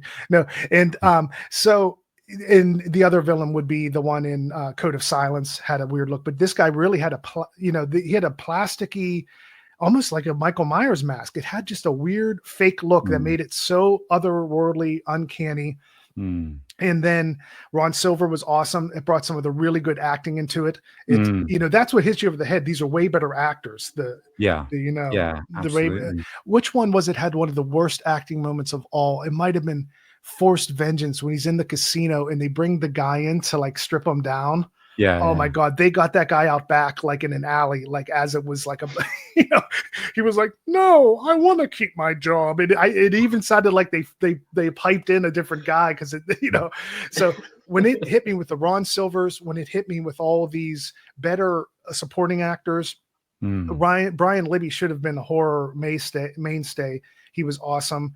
The demented, or who was the guy that was going crazy that wanted to make him the into this? The guy who was like going against Ron Silver. I do have it here. It is Stephen Keats. Yeah, he's like the Frankenstein of our story, really, isn't he? Dr. Frankenstein, right? And that leaves William Finley, who is the other doctor. That's like the Igor of the story, right? And the Frankenstein, Stephen, you said? Yeah, Stephen Keats. He's the one that's in charge. Yeah, his acting was incredible. Oh God, it was so good. And then it has one of the best martial arts end fights in any of Chuck's movies. The impact. He's fighting a horror guy. This is in Chuck's, I think 3rd degree black belt in jiu-jitsu. I mean, he's so legit. I actually think he's a lot better at jiu-jitsu than he is at karate.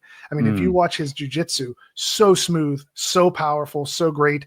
And I'll just add the little side thing. I think Chuck is good at karate, probably in tournaments, hitting a bag. He's ferocious, but on-screen karate, I feel a little bad. He doesn't get it there like he really has it, I feel. Yeah. Except for Way of the Dragon. I think Bruce got him up to snuff really good early on. But I just want to say that last final fight has all these leg throws, hip throws, different judo, crazy cool moves. It goes on for a while. It's so strange that it's like a karate match versus the villain, the Michael Myers, but it works. It's weird. I love that one. I thought it was kind of scary. It was just cool. The guy was like so unstoppable. They made him so supernatural.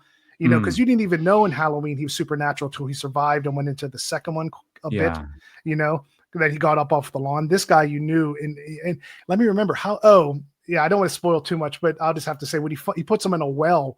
I guess he's living down there still currently because this guy, you could blow him up to a million pieces. It was kind of like when they had to kill the Terminator in Terminator 2, because he reformed so much, you had to figure out what's going to finally. Yeah, and a well was weird. And I did my little Google moment, like, how deep are wells? I put that in. It's like, oh, wow. Because I guess like some could be like 500 feet or something. Yeah. So this villain is still living in a well. And that's my number one, Silent Rage, guys. This is the one. Okay, I'll say real quick. Lone Wolf McQuaid is what I would say if you want to watch a Chuck Norris movie. If you have a horror fan or someone who's pretty like anti-Chuck for whatever reason, I would say watch Silent Rage. I think that's more appealing to people who just want to like an mass 80s audience. Definitely. Yeah. That's my number one. Nice. That's a good breakdown. I really it's really interesting. And now I think I need to find Silent Rage and I need to watch that because it sounds like a lot of fun. The stunts alone in it, Jason, like the car stunts, the high falls, the guy on fire. I mean, there's some insane. That one of those falls, my brain went, oh man, they have a big budget on this. It's like, and because there's a shoestring on a lot of the early ones. Canon puts their entire budget into the explosions, not in Missing in Action. And I must have brought up Invasion USA. That really made a mark on me. Did you guys watch that this round? Have you seen that? Yeah, I bought the Vinegar Syndrome 4K.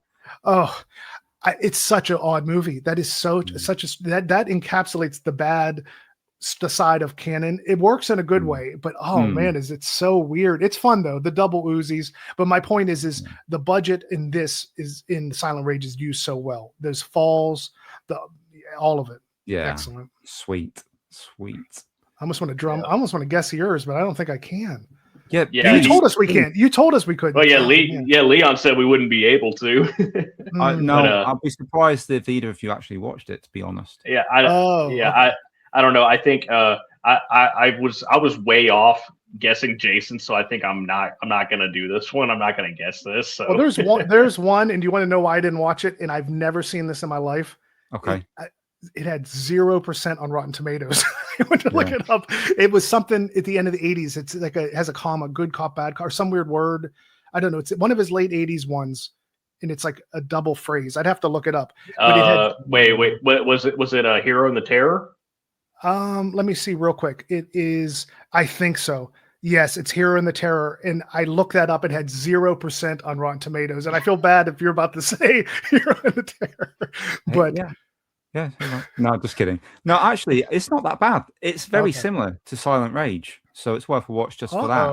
Well, yeah, I don't really go off Rotten Tomatoes, but if it's 0, that made me a little nervous when I had so many to watch. It's not that bad. Okay. And it, when I was young and I first saw it, because I hadn't seen Silent Rage before, and I thought, oh, is this a sequel to Silent Rage? Because it really felt like it. Oh, okay. Well, you sold me instantly there. Yeah. Rotten Tomatoes be damned. I don't think. Here's my guess. I think it's going to be a drama E1, 90s, because I don't know if you'd really dip into the 2000s for your top 3. And you can't. We're not going to count Way of the Dragon. It's not going to be that curveball because that's not really a Chuck movie. No, that's a cheat. I wouldn't do that. Pure Chuck. What's the other one that you said something you wanted to mention? Okay, yeah, I'm like you. I can't guess your one. Yeah, you won't get it, but you're along the right lines with the drama. Yeah. Mm-hmm. His Nowhere to Run, maybe. His Nowhere to Run, like. Yeah. I guess now this for me, is. It's not only my number 1; it's my number 1 by a country mile. I adore this film, and this is a film where I say, all those that say Chuck Norris can't act, watch this film. His acting is fantastic in this one. It's on point. The budget is big. It is a canon film. It is that 80s period, and it's the 3rd one in a series. And it is Braddock missing in action 3. Oh wow! I did not see that coming. I didn't. I didn't brave that one. I did. Oh man! A lot of people did you watch that one, Caleb? Did you watch that on this round? No, I only watched the first and the second. I didn't watch the 3rd one. Yeah, well, that's why everybody misses out. This is, for me, this is like Chuck Norris's magnum opus. He plowed everything into this at the time, and it was the first time that Aaron Norris had directed. He took over from the guy that directed the first 2 because they were having creative differences, and Chuck really wanted this to be something special, so they plowed a lot into it, and then he was going to sue Canon Films because they weren't marketing it right. They weren't giving it the marketing and the advertising that it required to go to the theaters, and subsequently it ended up just being a straight to video film. But it isn't a straight to video film. You've got a really, really good villain in there with Ake Leong. You've got just some incredible shots, but it's drama in this one. It goes back to, it starts off at Vietnam, 1975, the fall of Saigon, and you see they're trying to get everybody out. Chuck's back to his old mustache full brief bit because it's Chuck back in 75. And you see he's got a Vietnamese wife, and she works for the US embassy. And she's with the maid and saying, oh, yes, my husband's going to get me out, who's, Colonel James Braddock. And so she's trying, and the maid says, oh, can I have this? Can I have that? And she takes like a bracelet that is his wife's, like. And when everywhere's getting bombed, she sort of dashes out, and then the building gets blown up where his wife is, And when Chuck goes to pick up his wife, there's this charred body and the bracelet's on it. Oh no! Oh, So immediately he thinks it's his wife. Now, normally in a lot of action films, you get like a overstated breakdown and sobs and slow-mo. But Chuck's at that point in the movie, he's got something he has to do, but you can see it hit him just the way he sees it before he gets in his car to drive back to the embassy. So you can see it's just hit him, and he's not taking it in. And that bit of acting for me is tremendous. It's like it's subtle, but it's perfectly stated for the situation and everything that's going on around him. And then he gets back to the embassy, and you see her trying to make her way there, and somebody like steals her handbag, which has got her papers in it. And when she gets to the embassy, everybody's at the gates trying to get in, and the soldier at the gates is actually Keith David. And he's like, who are you? She says, I work for the embassy. My husband's James, Colonel James Braddock. And he's like, you're about to let her in, and this car crashes in, and all these people try and flood in. And when they're on the top taking this helicopter away, there's tons of like people trying to get in, and this one guy tries to pull off a woman so he can get in, and Chuck like throws him onto the floor, and this guy pulls a gun and shoots Chuck in the back. So, and then they gun him down, and Chuck's on the helicopter, and it kind of takes off, and he's left. That's it. As far as he knows, his wife is dead. Cut to present day, and he goes to see this. This reverend goes to see him, and he works with like half American, half Vietnamese children that were left and abandoned in Vietnam. And he comes to Chuck and says, "This kid came to see me, and because his wife used to work for the American embassy and blah blah." And it's basically, her name was Braddock. It's your wife, like. And Chuck's like really pissed off and like, "You've made a mistake, like, you know." And he goes, "No, it's your wife." He goes, "No," he says, "I've seen a dead body, like, you know." And he's off. He leaves the reverend, and he's in a bar, and you get the CIA come up to him, and they're sort of, "Oh, come with us." So they take him to see this guy called Little John, and he's, "Oh, I believe this crazy reverend came to see you, you know, and telling you some silly story about your wife being alive."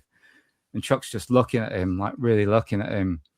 And this guy like kind of looks down, and Chuck goes, "Yeah, I didn't believe it until now. Big mistake, Little John."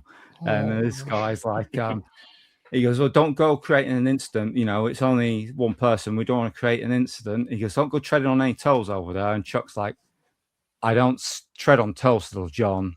I tread on necks." And it's fantastic. Time out. Yeah. Can we have the wig on and hear that one more time? Can we get the wig back? Oh, as he was going, this is his number one. He's doing all the lines at the camera. I was like, this needs to be proper, you know, maybe even something now. Maybe. Somehow my shield was fucked up. Sharon set this up for me today, so I'm blaming her. The shield has stole the wig. Yeah, because I went over to Mum's to brilliant. I like that. Right, I'll try and get the wig. Oh man, Amber's slaying it. I love it. It's on by myself yet. I'm probably gonna get it on. Oh, I didn't know this was so. Did you order this for today? Yeah, absolutely. I'm proud of you. Christ, this is gonna look a mess, isn't it?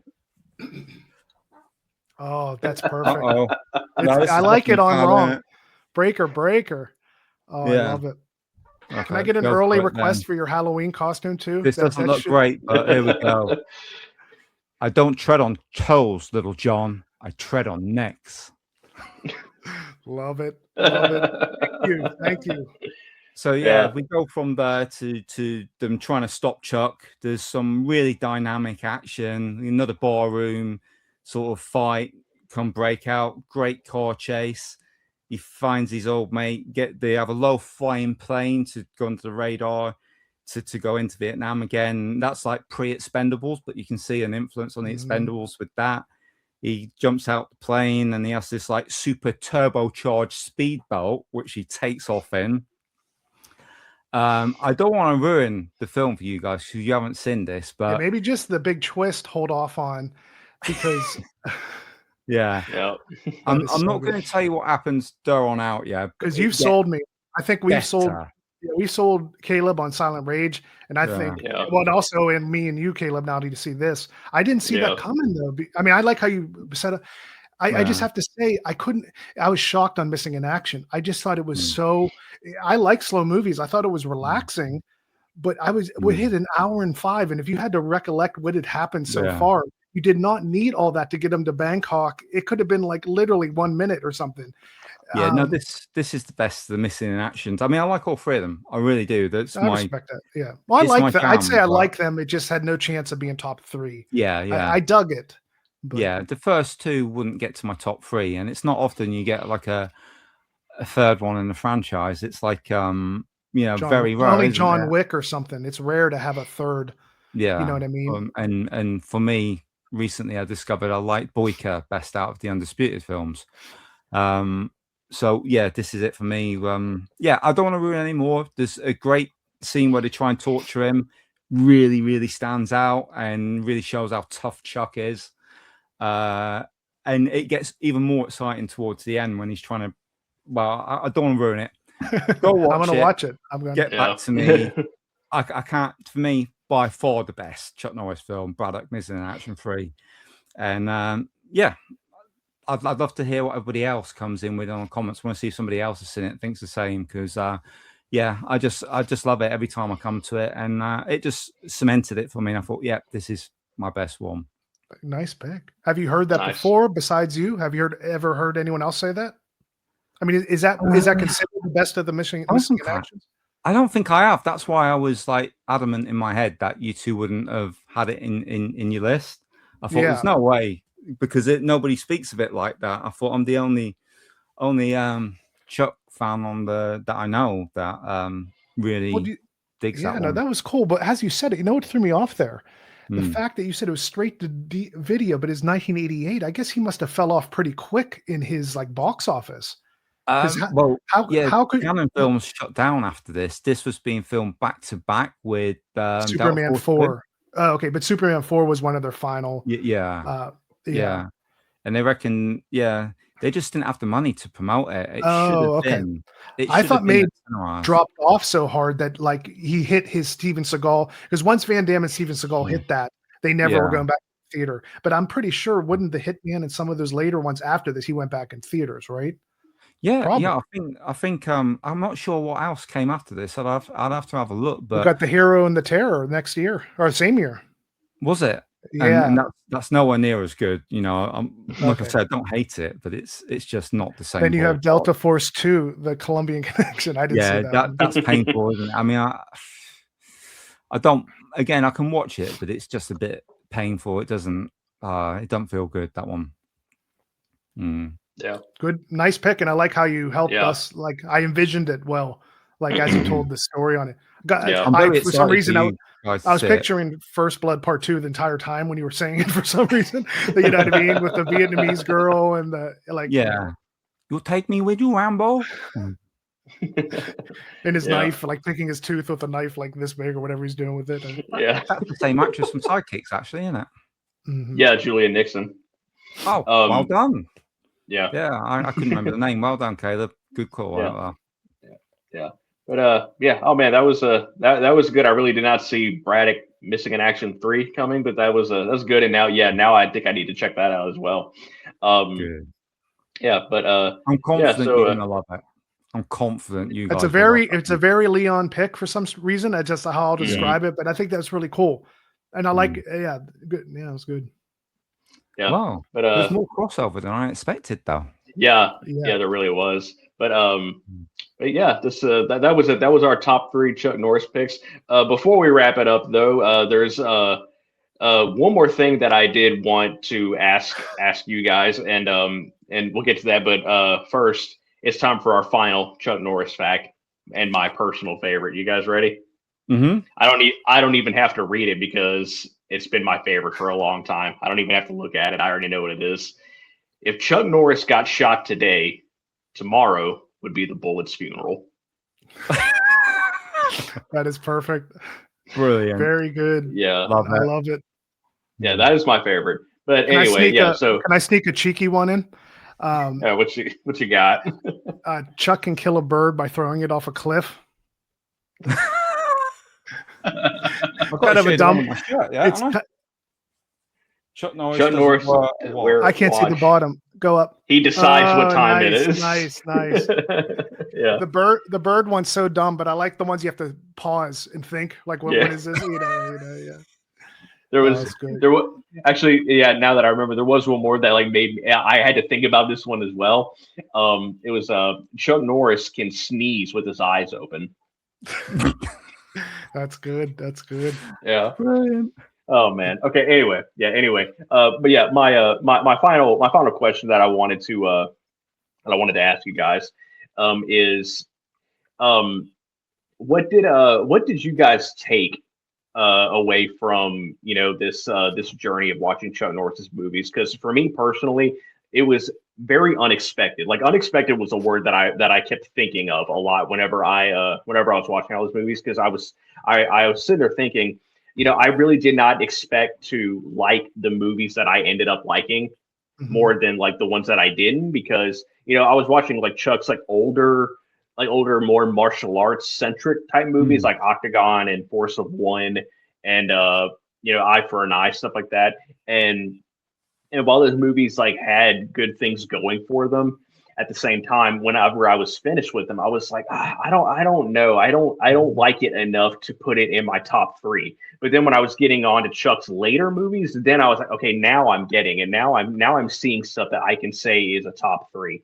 And yeah, I mean that's all I can really say there is that this was just an unexpected journey for me. I did not think I was gonna like stuff like not Invasion USA. Sorry, I did not like that movie actually, but yeah, I did not expect to like stuff like Delta Force and and Lone Wolf McQuade and Code of Silence and stuff like that. I was expecting to like kind of older movies. But yeah, that was kind of just my biggest takeaway from it. But I'm wondering what was going through your guys' minds as you were watching all these. Yeah, well, that was a great question.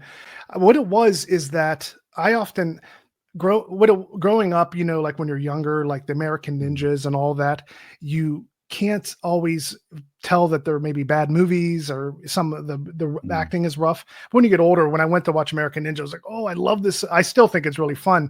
But that's when my split happened, where I think it's healthy to like kind of rough, bad movies and silly movies and B movies. It's a great like package deal with the Apocalypse Now and whatever, all these amazing films.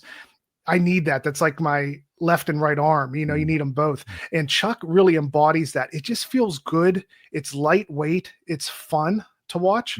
That I guess that would be my takeaway. It's just fun. It is so fun. You're never like, I never was like extremely bored. Sometimes they were long, but it just, I thought it was fun. I thought he's very, and sometimes he bucks that too. Like you trust your guard goes down that he's going to be lighthearted in this. And then you get to the hitman. He's shot like 30 times in the chest or whatever. And then he's ruthless in that one. He is just out of character. It makes no sense how to undercover. He's just like, oh, you got to pull back the killing people, and he's just murdering everyone. I just think he's fun to watch. He has a just likable presence on screen. I feel a little bit, he never came into his own. I feel there's a little missing piece that, oh my God, he was such an icon, but I think he would have been more well regarded if I don't know. You could see them trying to get him to turn the corner, which I do think he did in Lone Wolf McQuade.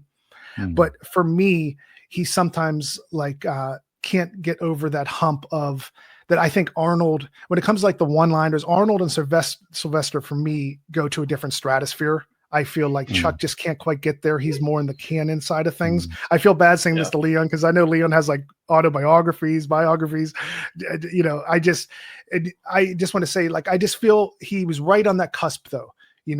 If you have like the Jeff Speakmans and those fun ones and those things, he definitely wasn't just in the, like that straight to DVD vibe. He definitely hit the stratosphere of his own, like his max. He got there. I think Chuck himself became like what I end up liking overall. I think he's just a cool dude. I love his demeanor. I love his interviews. I think he's great for martial arts. Everything's awesome about him. And I guess I would say if you guys just want to relax and unwind and not have to like feel like you're watching Memento and taking notes or something, watch a Chuck movie. It's just chill. It goes along, and 6 of them will blend into the same plot, and that's kind of its charm. Yeah. And I would just say to add on, I would agree with Kaleb. I thought if I just had to pick them without watching them, because I love old school, I would have just thought I'd pick like 77, 78, 79. There we go. But when I saw he was still in acting school or whatever he was going through at that point, it kind of like, it surprised me too.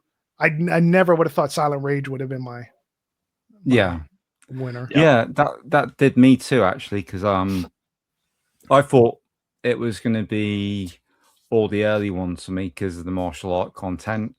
And I was surprised at just how much I liked when Chuck became the Chuck that we know, the icon, rather than trying to be this actor like on a Steve McQueen style level. You can see that they were trying to push that early on.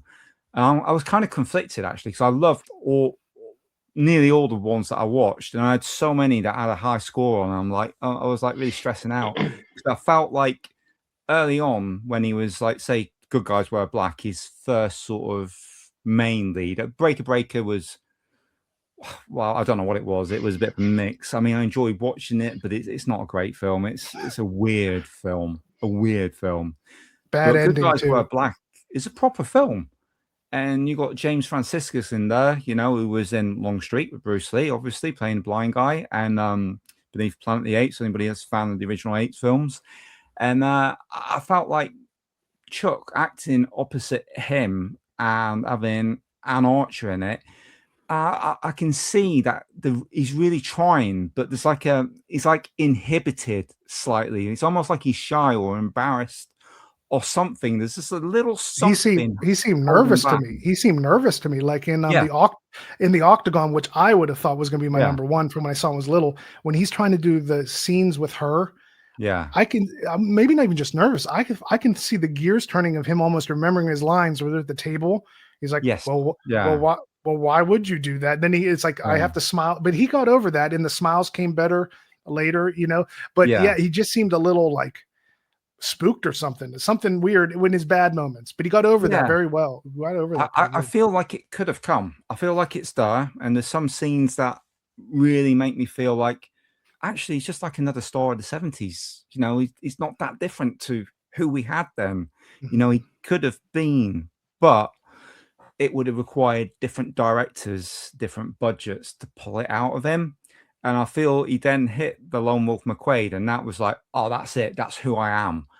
I'm Chuck Norris, you know, who's going to be this worldwide icon, action icon. And that was his jam then. I think it was good all the way up until he hit Braddock. And then I think there was a drop off. There was still one or two good films, but I don't feel like he pressed to improve then. I think he was just taking a paycheck and carrying on his career and just enjoying life. I feel like he knows at that point he's gone past his prime and he's just having a little bit of fun, you know, doing projects with his brother because he enjoys it. But I didn't feel like there was a push to elevate himself anymore after that. I feel like Braddock maybe kind of broke something in him, and because it didn't get the acclaim that in my opinion it deserved, I feel like it was like, right, okay, let's just do this as a job and press on. And I think that's a real shame. I think there was more that could have come from Chuck. He could have been. He's one of my top choices for stars that could have been but wasn't.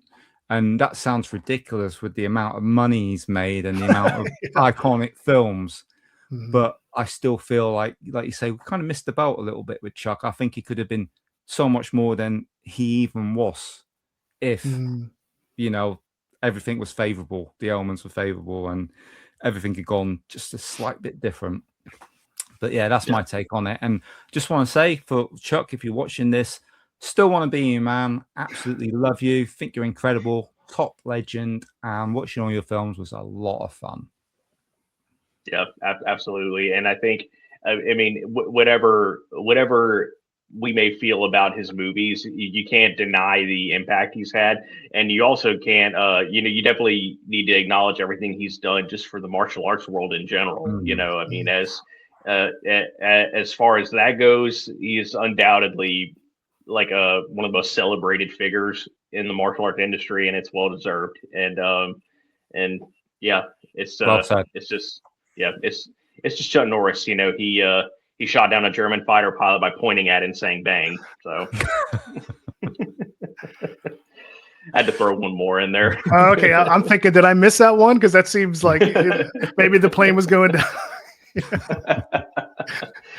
Yeah, but yeah, that was it. This was a lot of fun. I really enjoyed it. I was it was again unexpected. I did not know what we were gonna say or what we were gonna pick as we were going into this. But I gotta say, it was a lot of fun. It was really eye opening. So I really appreciate it. This is one of my favorite things about what I do here is talking to you guys. I love doing this. And now we got to figure out what we're going to do next, whenever the time comes for the next Three Amigos chat. Back to the drawing board. Yeah. But yeah, before we go, I'll let once again, I'll let everybody plug their stuff. And then that'll be it. We'll be on our way. So yeah, you guys go ahead and do your thing, whoever wants to go first. Oh yeah, I my channels are Martial Arts Theater 3000, and I'm on, as I said earlier, YouTube, Instagram, and I on Facebook as well. If you guys want to follow, and I have a podcast with Sean Food for Thought and Johnny the Fanatical Dragon, Mike the Avengers, so you can listen to us there. And yeah, Top podcast app, by the way, guys. Yeah. Yeah, oh, thank you, absolutely thank you. amazing. It's been I can't believe you started off good and it's just gone even more amazing, you know. Oh, thank So you.